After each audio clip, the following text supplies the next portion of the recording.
Un día de verano, el sol calienta la arena de las playas y todo lo que sobre ella se encuentra. Suponga que sobre la arena hay una toalla, una botella de plástico y un vaso de metal. Los tres objetos están expuestos al calor del sol la misma cantidad de tiempo. En el análisis anterior podemos concluir que cada objeto habrá absorbido una cantidad distinta de calor. En otras palabras, podemos decir que cada material tiene una capacidad de almacenar calor de manera diferente. Esta capacidad depende de la naturaleza y composición de este material. Esta situación, que entendemos y que nos resulta familiar como experiencia de vida, nos ha de llevar a la definición de capacidad calorífica. La capacidad calórica es cuando le suministramos cierta cantidad de calor a un cuerpo. Esta cantidad de calor se refleja en un aumento de su temperatura. En otras palabras, es la relación entre el calor suministrado al cuerpo y el incremento de la temperatura que sufre. Entre otros factores, esto dependerá de la masa del cuerpo, su composición química y su estado termodinámico. Calor específico, magnitud física que indica la capacidad de un material para almacenar energía interna en forma de calor. Es la energía necesaria para incrementar en una unidad de temperatura una cantidad de sustancia. En otras palabras, es la cantidad de joules de energía necesaria para elevar en 1 grado centígrado de temperatura 1 kilo de masa. Cuanto mayor sea el calor específico, mayor es la cantidad de calor que podrá absorber esta sustancia sin calentarse significativamente.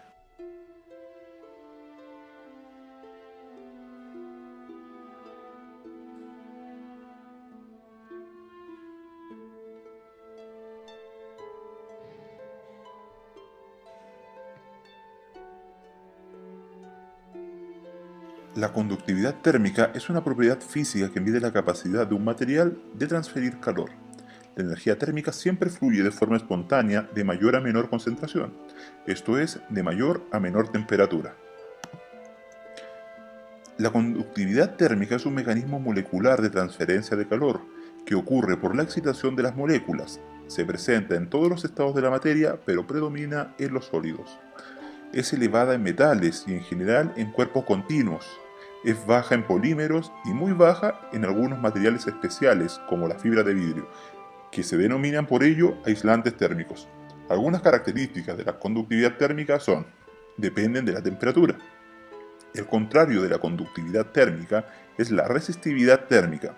Los metales con alta conductividad eléctrica, por ejemplo el cobre, tienen alta conductividad térmica también.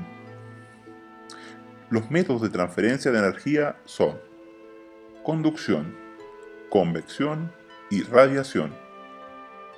La conducción consiste en la transferencia de calor entre dos puntos de un cuerpo que se encuentran a diferente temperatura, sin que se produzca transferencia de materia entre ellos. La convección es el sistema de transferencia de calor que interviene en un fluido, gas o líquido en movimiento, el que transporta la energía térmica entre dos zonas. La radiación es la transferencia de energía calorífica mediante la emisión de ondas electromagnéticas. La ecuación de conductividad térmica es la igualdad entre el calor transmitido por unidad de tiempo y la ecuación descrita por el área del objeto partida por su espesor multiplicada por el factor de conductividad térmica y multiplicada por la diferencia de temperaturas entre el foco más caliente y el foco más frío del objeto.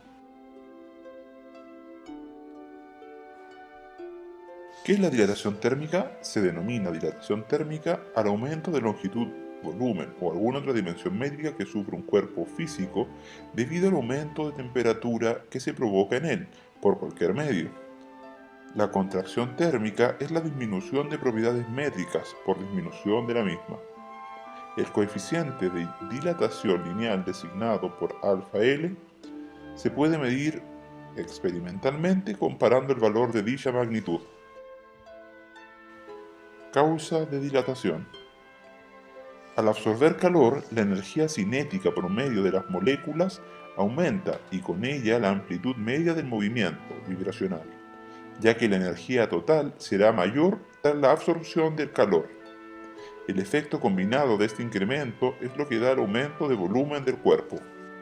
Tipos de dilatación. Existen tres tipos de dilatación: la dilatación volumétrica, la dilatación de área y la dilatación lineal. La dilatación volumétrica es el incremento del volumen de un cuerpo en forma de un sólido geométrico por su aumento interno de temperatura. Se llama coeficiente de dilatación cúbico, Kc, al incremento de volumen que experimenta la unidad de volumen al aumentar su temperatura en 1 grado Celsius. El coeficiente de dilatación cúbico Kc es igual al triple del coeficiente de dilatación lineal del mismo material. Su fórmula está dada por la siguiente expresión, donde Bf es igual a el volumen inicial, Bi es igual al volumen inicial, Tf es igual a la temperatura final y T sub 0 es igual a la temperatura inicial. Dilatación de área o superficial.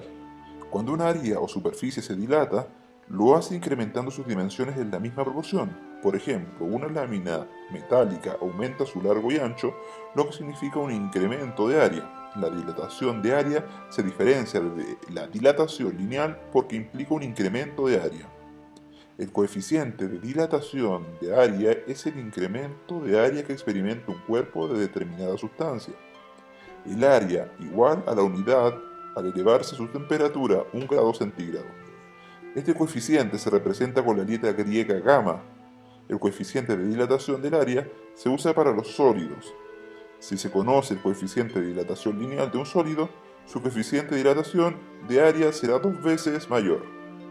Conocer el coeficiente de dilatación de un área de un cuerpo sólido, se puede calcular el área final que tendrá al derivar su temperatura con la siguiente expresión, expresada debajo de la tabla de materiales, donde A sub 0 corresponde al área inicial, A sub F corresponde al área final, T sub 0 corresponde a la temperatura inicial y T sub F corresponde a la temperatura final.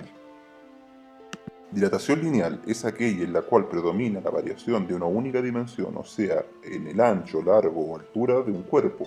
El coeficiente de dilatación lineal designado para alfa sub L para una dimensión lineal cualquiera se puede medir experimentalmente comparando el valor de dicha magnitud antes y después, donde alfa es el incremento de su integridad física cuando se aplica un pequeño cambio global y uniforme a la temperatura alfa T a todo el cuerpo. El cambio total de longitud de la dimensión lineal se puede medir mediante la siguiente ecuación, donde alfa corresponde al coeficiente de dilatación lineal en grados Celsius menos 1, L sub 0 corresponde a la longitud inicial, L sub F corresponde a la longitud final, T sub 0 corresponde a la temperatura inicial y T sub F corresponde a la temperatura final.